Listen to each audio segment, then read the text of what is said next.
AP CS డీజీపీని ఢిల్లీకి పిలిపించింది కేంద్ర ఎన్నికల సంఘం. ఎన్నికల అనంతరం జరిగిన హింసపై సీఎస్ డీజీపీని నివేదిక కోరింది కేంద్ర ఎన్నికల సంఘం. ఈసీకి వాస్తవ పరిస్థితులను వివరించనున్నారు సీఎస్ డీజీపీ. పోలింగ్కు కొద్ది రోజుల ముందే డీజీపీతో పాటు ఐజీ, ఎస్పీలను మార్చింది కేంద్ర ఎన్నికల సంఘం. అకస్మాత్తుగా పోలీసు అధికారులను మార్చడంతోనే హింసాత్మక ఘటనలు పెరిగాయి. ఈ పరిణామాలన్నీ ఈసీ ఆకస్మిక నిర్ణయాలతోనే మారినట్లుగా అధికారులు భావిస్తున్నారు. ఇదే అంశానికి సంబంధించి మరింత సమాచారం మా ప్రతినిధి సతీష్ అందిస్తారు ఈసీ కార్యాలయం వద్ద నుంచి. సతీష్, కార్తీక్, ఆంధ్రప్రదేశ్ రాష్ట్రంలో ఎన్నికల రోజు, అదేవిధంగా ఎన్నికల రోజు సాయంత్రం, ఎన్నికల మరుసటి రోజు కూడా జరిగినటువంటి హింసాత్మక ఘటనలపైన ఎన్నికల కమిషన్ ఇప్పుడు చీఫ్ సెక్రటరీ జవహర్ రెడ్డి, అదేవిధంగా డీజీపీ హరీష్ కుమార్ గుప్తాలను ఢిల్లీకి పిలిచింది. వాస్తవానికి వీడియో కాన్ఫరెన్స్ ద్వారా కూడా రివ్యూ చేయాల్సినటువంటి అవసరం ఉంది. కానీ ఈసీ ఇద్దరిని కూడా ఢిల్లీ వచ్చి ప్రత్యక్షంగా హాజరు కావాలని చెప్పి ఆదేశించింది. రేపు ఆ చీఫ్ సెక్రటరీ అదేవిధంగా డీజీపీలు హాజరు కావద్దు. ముఖ్యంగా ఎన్నికల తర్వాత జరిగినటువంటి హింసాత్మక ఘటనలు ప్రధానంగా నర్సరావుపేటలో వైఎస్ఆర్ కాంగ్రెస్ పార్టీ కార్యాలయం పైన తెలుగుదేశం పార్టీ కార్యకర్తలు దాడి చేశారు. అదేవిధంగా మాచర్ల నియోజకవర్గంలో జరిగినటువంటి హింసాత్మక ఘటనలు, మరొకవైపు గురజాల్లో మనం కొత్త గణేష్నిపాడు వంటి చోట ఏ విధంగా ఓటర్లపైన తెలుగుదేశం పార్టీ దాడులు చేశారో, అదేవిధంగా వైఎస్ఆర్ కాంగ్రెస్ పార్టీ అభ్యర్థులపైన దాడి చేసేటువంటి ప్రయత్నం చేశారు. ఇటువంటి హింసాత్మక ఘటనలు, అదేవిధంగా తిరుపతి జిల్లా చంద్రగిరి నియోజకవర్గంలో జరుగుతున్నటువంటి ఘటనలు ఏవైతున్నాయో, రెండు పక్షాల మధ్య జరుగుతున్న ఘటనలు, వీటన్నిటిపైన కూడా నివేదికను కోరింది కేంద్ర ఎన్నికల సంఘం. ఇందుకోసం చీఫ్ సెక్రటరీ జవహర్ రెడ్డి, అదేవిధంగా డీజీపీ హరీష్ కుమార్ గుప్తాను కూడా ఢిల్లీకి రావాలని పిలిచింది. అయితే ఈ ఘటనలపైన అధికారులు ఇప్పటికే ఒక ప్రాథమిక అంచనాకు వచ్చారు. వాస్తవానికి ఎన్నికల కమిషన్ తీసుకున్న కొన్ని నిర్ణయాలు ఈ ఘటనలకి దారితీసే విధంగా ఉన్నాయని ఒక అధికారులు భావిస్తూ ఉన్నారు. ఎందుకోసం అంటే డీజీపీ పోలింగ్కి కొద్ది రోజుల ముందే, పోలింగ్కి ఇంకా వారం 10 రోజుల ముందే సాక్షాత్తు డీజీపీని మార్చింది. అదేవిధంగా ఈ ఎక్కడైతే హింసాత్మక ఘటనలు జరుగుతున్నాయో ఆ ప్రాంతానికి సంబంధించినటువంటి ఐజీని మార్చింది ఎన్నికల కమిషన్, అదేవిధంగా ఎస్పీని మార్చింది. అంతేకాకుండా పల్నాడు ప్రాంతానికి సంబంధించిన ఎస్పీని మార్చింది. అదేవిధంగా ఆ ప్రాంతాల్లో ఏవైతే మాచర్లు కానీ గురజాల కానీ నియోజకవర్గాల్లో సిఐలు, ఎస్ఐలు కూడా మార్చినటువంటి పరిస్థితి. సో దీనివల్ల ఈ మార్పు జరిగిన తర్వాత తెలుగుదేశం పార్టీకి సంబంధించినటువంటి నాయకులు కానీ కార్యకర్తలు కానీ విచక్షణ రహితంగా సామాన్యులపైన దాడులు చేసేటువంటి ప్రయత్నం, రిగ్గింగ్, కొన్ని బూతుల్లో ఈవీఎంలు ధ్వంసం చేసేటువంటి ప్రయత్నం చేశారు.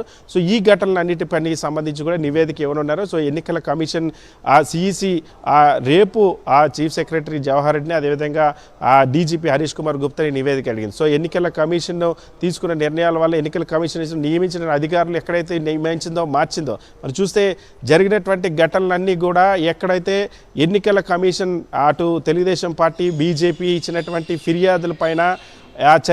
ఫిర్యాదుల మేరకు అధికారులు మార్చిందో ఆ ప్రాంతాల్లోని హింసాత్మక ఘటనలన్నీ కూడా చోటు చేసుకోవడం, అత్యధికంగా తెలుగుదేశం పార్టీకి సంబంధించినటువంటి నాయకులు హింసాత్మక ఘటనలు పూనుకున్నటువంటి సందర్భం. సో ఈ నేపథ్యంలో ఒక నివేదిక ఇవ్వబోతుంది, అధికారులు కూడా ఇవ్వబోతున్నారు. డీజీపీ కూడా అక్కడ తీసుకున్నటువంటి మెజర్స్ కానీ చర్యలు కానీ ఏ విధంగా లా అండ్ ఆర్డర్ కంట్రోల్ చేస్తున్నారు, ప్రస్తుతం ఏవైతే అటు ప్రధానంగా అటు నరసరావుపేట కానీ, మాచర్లు కానీ, గురజాల నియోజకవర్గం, చంద్రగిరి నియోజకవర్గం, ఈ 4 నియోజకవర్గాలకి ఆ ప్రాంతాల్లో ప్రత్యేకమైనటువంటి అదనపు బలగాలను మోహరించారు. అదేవిధంగా అదనపు ఆఫీసర్స్ని కూడా ఇప్పుడు నియమిస్తూ ఉన్నారు. సో బట్ దీనికి సంబంధించి ఎందుకు దారితీసినట్టు కారణాలు ఏంటి, ఈ అంశాలన్నిటిపైన కూడా రేపు చీఫ్ సెక్రటరీ అదేవిధంగా డీజీపీ హరీష్ కుమార్ గుప్తాలు ఈసీఐ దగ్గరికి వెళ్ళి పూర్తి వివరాలు అందించనున్నారు. కార్తీక్, రైట్ సతీష్, అంటే ఇప్పుడు మరి పల్నాడు జిల్లాలో చూసుకుంటే ఆల్రెడీ ఎన్నికల తర్వాత ఈ దాడులు జరగడం ఇప్పుడు కలకలం రేపుతోంది. దీనిపై ఏమన్నా నివేదిక అందించే అవకాశం ఏమైనా ఉందా? ఆల్రెడీ అక్కడ పల్నాడు జిల్లాలో అధికారులు కూడా చెప్తున్నారు, వైఎస్ఆర్సీపీ శ్రేణులు కూడా చెప్తున్నారు, పోలీసులు లేట్గా రియాక్ట్ అవుతున్నారు అన్న విధంగా ఒక టాక్ అయితే వినిపిస్తోంది. దీనిపై ఏంటి రియాక్షన్ అధికారులు? ఖచ్చితంగా, ఎందుకంటే కొద్దిసేపటి కిందట సీఈఓ ముఖేష్ కుమార్ మీనా కూడా స్పష్టంగా చెప్పారు, కొందరు పోలీసుల వైఫల్యం అక్కడ ఉంది, కొందరు పోలీసులు కుమ్మక్కయ్యారన్న అంశం కూడా మేము గుర్తించాము. సో వీటికి సంబంధించినటువంటి చర్యలు కూడా తీసుకుంటాం, ఈవీఎంలు ధ్వంసం చేసిన వాళ్ళపైన కూడా జైలుకి పంపిస్తామని సీఈఓ ముఖేష్ కుమార్ మీనా చెప్పారు. ఇందులో చాలా స్పష్టంగా పోలీస్ అధికారులు ఒక ప్రణాళిక, ఎన్నికలకు సంబంధించినటువంటి పోలింగ్ నాడు పల్నాడు లాంటి జిల్లాలో ఎటువంటి ముందస్తు ప్రణాళికను అనుసరించాలో దాన్ని అనుసరించడంలో విఫలమయ్యారు. స్ట్రాటజికల్ మిస్టేక్ జరిగింది అన్నదైతే చాలా స్పష్టంగా అర్థమవుతుంది. అదేవిధంగా కంప్లైంట్స్ వచ్చిన తర్వాత వైఎస్ఆర్ కాంగ్రెస్ పార్టీ నేతలు ఎక్కడైతే ఇప్పుడు తెలుగుదేశం పార్టీ నేతలు ఈవీఎంలు ధ్వంసం చేసేటువంటి ప్రయత్నం చేసిన చోట కానీ రిగ్గింగ్ చేయడానికి ప్రయత్నం చేసిన చోట కానీ ఇక్కడ అదేవిధంగా ఒక కొత్త గణేషన్ పాడులు అయితే దాదాపుగా 24 గంటల పాటు వైఎస్ఆర్ కాంగ్రెస్ పార్టీకి ఓటేశారని చెప్పి బీసీ యాదవుల్ని ఎస్సీ కులాలకు సంబంధించినటువంటి కుటుంబాలన్నింటినీ కూడా నిర్బంధించడమే కాకుండా దాడులు చేసేటువంటి ప్రయత్నం ఆ గ్రామంలో ఉన్నటువంటి మగవాళ్ళందరూ కూడా తరిమి కొట్టితే ఆ మహిళలంతా కూడా గుడిలో తలదాచుకున్నప్పటికి కూడా 24 గంటల పాటు పోలీసులు వాళ్ళని స్వేచ్ఛగా బతికేటువంటి అవకాశాన్ని కూడా కల్పించలేకపోయారు. ఈ వైఫల్యాలన్నింటినీ కూడా ఖచ్చితంగా నివేదించున్నారు. ఇప్పటికీ ఈసీ కూడా గుర్తించింది.